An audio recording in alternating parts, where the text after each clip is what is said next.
দেখ তো সাইজ ধরছে কি, কোট প্যান্ট পরে বাবুর মতো বসে আছি। এই নির্বংশে, তুই যদি আমার চাওয়া পাওয়া নাই পূরণ করতে পারস তাহলে তুই আমাকে বিয়ে করছিলি কে? আরে বোঝো না কে, এখন হাতে টাকা পয়সা নাই, তোমার চাওয়া পান পূরণ করবো কেবো করে?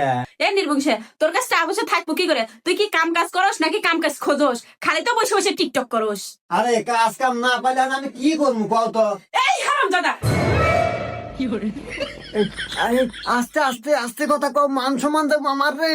ও, ছোট ভাইয়ের সামনে গাল শুনে তোমার মান সম্মানে লাগে, আর বউ যখন কিছু চায় তখন না দিবার বলে তখন তোমার মান সম্মানে লাগে না? আছি আল্লাহ, আস্তে কথা কও, পরে কও পরে কও। এই, কিসের আছে? যদি কাম কাজ করো তাহলে বাড়িতে থাকতে, আর না হলে বাইরে বেড়া যাও। যদি কাজ কাম পাও তাহলে এসো।